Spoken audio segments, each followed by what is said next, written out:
So I wanted to talk also about, since I've showed you the compliance manager in the last session, but this time I want to show you, if you go to Service Trust Portal, you go down to the bottom, you can see the security and compliance in Microsoft where they have Office 365. Office 365 score. The Office 365 score is available in the Office 365 Compliance Center. So if you're there, it'll be there. And then there's Azure Security and Enterprise Security. Also, if you just go to log into your tenant, your Office 365 tenant, if you're an admin, you should see security and compliance. And if you click on that, that should take you to that same center that I was talking about on the Compliance Manager site. And then here, they have a bunch of different tools that you can have. One of the coolest tools, I think, let's look at this. So we have all the different tools also for data loss prevention, data governance, threat management, security investigations, reports, service assurance. It's nice to go down here. Oops, I'm scrolling on the wrong scroll. You can look at your dashboard here, and this can tell you, you can select what region you're in. So let's say United States, or North America rather. Industry, let's say we're in IT. Is there anything for IT in here? Technology. I said technology. There we go. Hit save. And then this can rate you against other people in the same area. You can look at audited controls here, and you can look at the status of them, and it's loading.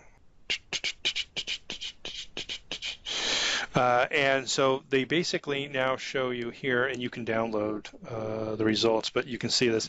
This is a different format of the same kind of information you saw in the Compliance Center, right? So you can see NIST, but you see NIST ISO is listed here, but GDRP is not listed here.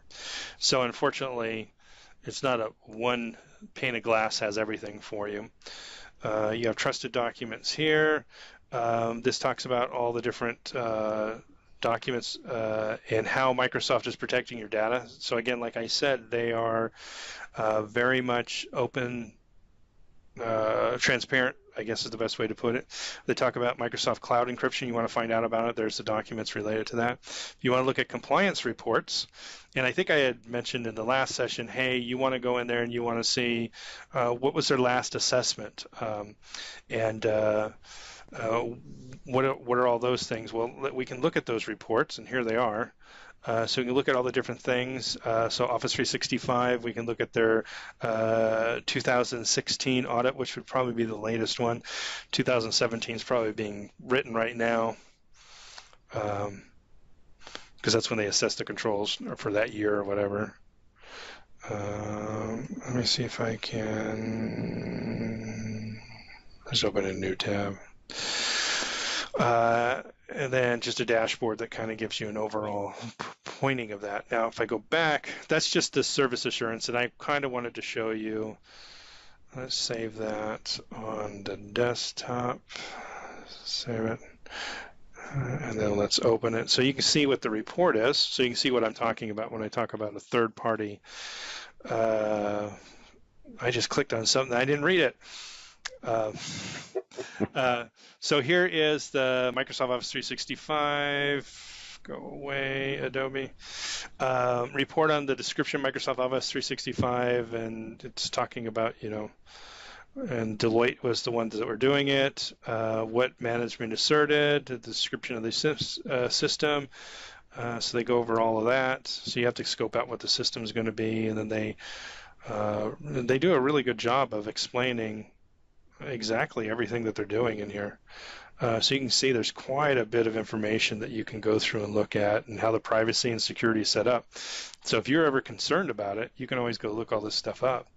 And then here towards the end, it talks about the controls, and it says, hey, this is the controls we were looking at. This is what we performed, and this is what we noted. No exceptions noted. And you generally want to have no exceptions noted for most everything, or things that are not like, we found that they're not doing their job and they don't do this, you know what I mean, then you'd want to investigate those things. And that kind of gives you an idea of, this is from the compliance thing, and this is the assessor that came in and assessed their stuff. And like I said, Microsoft is being very transparent with how they're doing stuff, and I like that. I didn't have to sign anything to get access to the audit report or anything like that. So all of that stuff is under service assurance, and it's moved around, by the way. So I've been tracking this for a while, and in Office 365, it seems like every day something's moved around. So if you don't see service assurance in the beginning, it's in there somewhere. You just have to look for it. And also, you may have a tenant that's different than somebody else's tenant, and yours may have gotten some new upgrades, and theirs may not. So it may not be in the same place in two different tenants either. I'm just warning you. The other thing that I think is really cool that I want to show you with Office 365, because I think this is another thing that helps organizations become more secure and do their part of it, and I kind of like it. It's this Office 365 Secure Score, and one of the reasons why I like it is because I think it almost goes to the point where it's like gamifying it, gamifying compliance, right? So what's your score? And this is a brand new tenant, so nothing's been done in this tenant. And so from get-go day one, I've only got 25 points of a possible 364, right? And they're telling me, hey, if you do 24 actions, you could get your target score up to 303, right? And these are put by putting controls in place. So you can look at this dial here as a security metrics, like or a risk metric. The lower your score, the more at risk you are. The higher your score, the lower risk you have, right? So it's going to be higher or lower, and the higher your score is, the lower your risk is, right? So you want a higher score, and then you should have a target thing. Now, what Microsoft has, and what I like for this, is they actually go in and tell you, here's how you can improve your score. And by the way, I like how it says here, Office 365 seat size average score. So for this particular instance of my tenant, the average score is 30, I guess. And the Office 365 seat score is 28. And I think this is because most people don't know or haven't even started using this, because it's really easy to do some of these things. So like one of these things is enable multi-factor authentication for global admins. All right, so you can open this up and it tells you, okay, you should enable multi-factor authentication for admin accounts. Why? Because if you breach that account, guess what? They have access to anything. By the way, if you do it, it's so important that we're going to give you 50 points for doing it. So you want to go from 25 to 75 just like that. Bam, this is the one you want to do.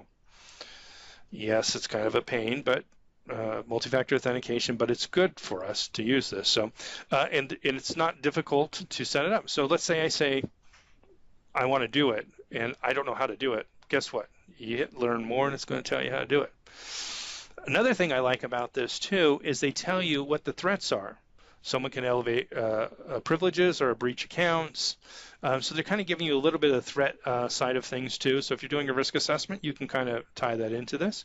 You can hit ignore it, which I would not suggest you do unless there's something down. There's a couple things down here that you can't do.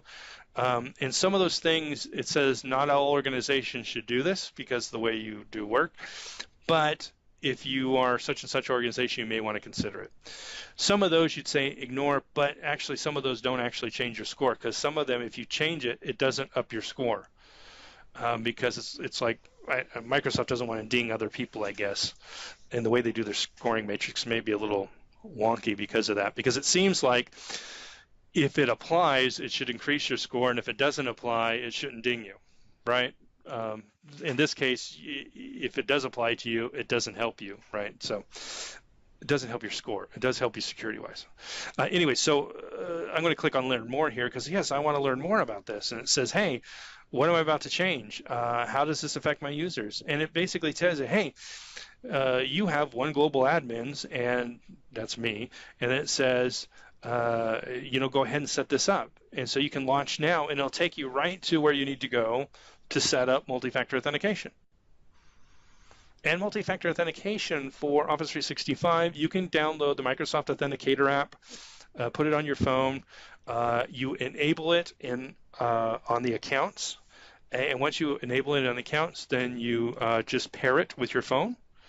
And once it's paired with your phone, Microsoft has a bunch of different ways of doing it. If you use the Authenticator app, which I don't have a picture of this to show you, but if you use the Authenticator app, it can give you a seed number that changes every 30 seconds. It can text you a specific text number that you have to type in. It has multiple ways of doing it just with the Microsoft multi-factor authentication app. Interesting thing about this, it is free for Office 365 users to do this for the admins. If you have applications that need to log in, like Outlook, because Outlook's going to be one of those ones that you're going to have it authenticate itself, because it's not going to be able to do the multi-factor authentication, right? And you wouldn't want to have to keep on typing that into Outlook every time you opened up Outlook. So in there in Office 365, it'll give you the chance to do an application password, and then you use that password with that application, and now you have multi-factor authentication for those applications as well. For Outlook, just as a note, you need to have Outlook 2016 or better, because the requirements are built into it. In Outlook 2013 and previous, it's not built into it. So it has to be multi-factor authentication aware, and you have to set that up. Otherwise, they'd have to use Outlook Web Access, and they'd have to log in with Outlook Web Access and then use their Authenticator app to get in. I know it sounds like it's a lot of trouble, but admin accounts are the most important accounts. If an admin doesn't like that, then don't be an admin. Set up a separate account that's not an admin and use that as your day-to-day account, and then have an account that is your admin account that you then do need to use your multi-factor authentication with. I mean, just to get around. I know that people don't like having to do it, but it's really important to do because you don't want to lose it. You can look out different types of things, set outbound spam notifications. You can look at this. So they're basically saying, hey, we don't have any information about this. So they actually give you, it says it's not scored, but it says 0 out of 15 if you put it in place. And it says you should set your Exchange online outbound spam notifications to copy and notify someone when a sender in your tenant has been blocked for sending excessive spam emails. A blocked account is a good indication that an account in question has been breached. So you may want to check that out, right? So that's another one. You can hit learn more and do that. Oh, this is another one that I like. It says review sign-ins after multiple failures per week. So you say, okay, how do I do that? I want to do that. So let's hit learn more. It says clicking the launch button will take you to a security report showing you a list of the successful sign-ins that have occurred after multiple failures. While there are legitimate reasons for this behavior, it also could be an indication that an attack has been happening. So let's say I'm going to hit review and see what I've got. It's going to take me over to Microsoft Azure because it's going to go to Active Directory because that's where that information's stored. And if you have Office 365, you have a Azure Active Directory. You have the free version by default, and the free version will give you some tools, not all tools. So I'm at the report, and it's saying, look, no items found, because there hasn't been any things. If you're looking for it, if you go to Azure Active Directory, and then once you get into Azure Active Directory on here, you'll go down here to risky sign-ins, and risky sign-ins is the location you'd find this. So on a weekly basis, you'd want to go into this and look at it to see if there's any risky behaviors. If there is risky behaviors, it'll tell you in UTC time when it is. You'd have to go to a website to find out what UTC translates into your time zone. They don't give it in your time zone, they give you an UTC time. It'll tell you the IP and location that the user tried to log in from. I recently had a client that had a security breach, and this is what we had to go in, and we looked in here, and we saw that the location and the IP addresses that were trying to log into the accounts were from Nigeria for a US-based company with nobody in Nigeria, right? So that's probably an indication that there's a problem. Right. You also then have this other, just while I'm in Azure over here, Active Directory, I want to show you there's also this users flag for risk, and this one would show up. And I don't know exactly what behavior makes it pop, but it seems like it's suspicious behavior, and it would pop and put their name in there, right? And then you can go back and either have that user change their password, or you can check and see what the deal is, and go and quiz the users on what may have happened. Beyond that, like if you wanted to go into this like sign-ins, like I want to see every time someone signs in, guess what? You can use this tool right here to kind of look at it, but you're going to have to start a free trial of the upgraded Azure. So if you have Office 365 and that's your primarily use for it, even if you're synchronizing Azure Active Directory, you're still going to have the free version. If you have the free version, it's not going to give you all of the tools that you may need in the event that you need to do some security research, or you want to find out things like when people signed in and those type of things. You're not going to be able to get it because you have to get the next version up, right? So there's different versions or different levels of Azure Active Directory currently today, and if you want some of these other things, you'd have to do and upgrade them. But again, the important things that you would want to look at is the risky sign-ins, and I would also look at the user's flag for risk. Now, once you do that, I did it, so I'm going to cancel it. I do not believe that it will increase my score instantly. I think it takes a day or so for it to upgrade, but I could be wrong. No, still 25. Okay. So it says, if I check that on a weekly basis, and I just checked it, so I did it this week, then I should have saw it jump 45 points, because that's what it said. And here's another one that you can do easily. It's like review role chains weekly.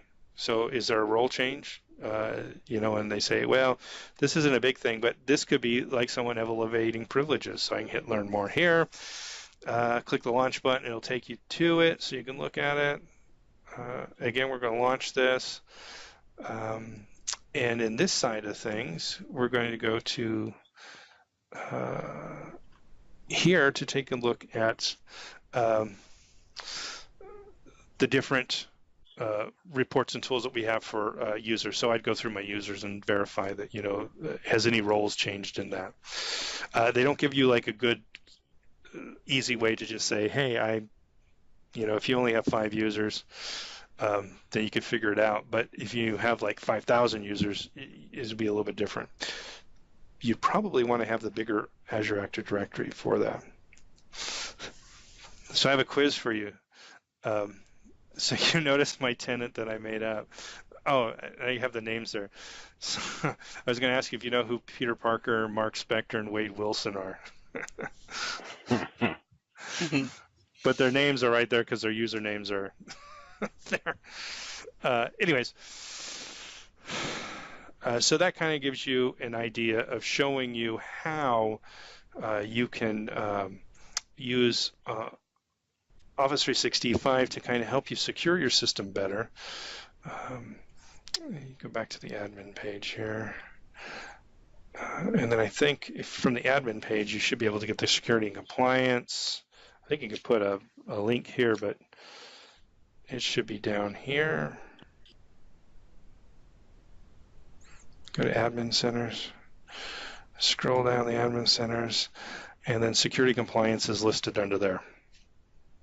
And then I'll take you right back to where we were, which I guess you didn't have to do because I think I still have the window open somewhere. And I'll take you back to here. And so anyways, I wanted to really show you the score. That was my big thing today. And again, I think Microsoft did a good job here because they kind of gamify it. They show you a way that you can update your score on a regular basis and continue to get your score to be higher and higher and higher each time. I think it's great. This Office 365 secure score is really cool. Because, Don, just like you said, it kind of makes it into a little game where you go through and you want to get your score up. And all the things that they're recommending that you do are awesome. Yeah, again, this is where I think Microsoft's kind of doing it. They're kind of doing your due diligence for you. Now, and I'm not saying that you should put all your eggs in one basket and just assume that Microsoft's doing everything right and that they're telling you everything you need to do and you don't need to do more. You still need to do your due diligence, still need to do your risk assessments and determine if there's additional controls that you need to put in place, or based upon the risks that you know that you have that somebody else or nobody else has, or whatever else, right? Microsoft is taking this broad approach that kind of fits everybody approach. So your organization may be different and you need to tailor it to that. But it's a nice thing you can show your score over the last couple periods of time, and then you can export that out. So if you needed to do a presentation to the board or something like that, just say, hey, by the way, you think I'm not doing anything around here. Let's look at the score and see what our score is and what the average is and where you are compared to that. So that kind of, I think, is a cool aspect too, because it's kind of showing you, or you can export it out so you can show it to other people. Then again, you could just you may even be able to make nicer graphs yourself, but not everybody is an artist and can make really cool graphs. I know I can't. I know a good one when I see one, right? Right. I do like the way they do the little circle and how complete the circle is, because I'm tired of bar charts and pie charts, frankly. But this makes it a lot easier to, track your score and see what you're doing. And then, if your score is going down, you need to do something. You do it. Well, cool, guys. I'm glad you guys like it. Yeah. And I'm sure there's a lot more, but I think that's it for this. I just wanted to kind of show you where this is, how to get to it, how you can change your score, and then show you, like the last session, show you where the compliance manager is so you can start that as well. There's so much more stuff that Microsoft's throwing in here on the security side of things. We haven't even scratched the surface, but at least these things I wanted to show you so you guys can start using them. Yeah, that's cool. Very cool. Thank you so much for watching another episode of Trainers Underground. If you have any requests for future episodes, please go to our website, www.learnsecurity.org, and fill out the comment section. If you found this video informative, please like below. We would greatly appreciate that. If you would like to catch a future episode, just follow this channel or find it on our website, www.learnsecurity.org. If you have any comments about today's episode, please comment below. Again, thank you so much. And remember, stay safe and secure.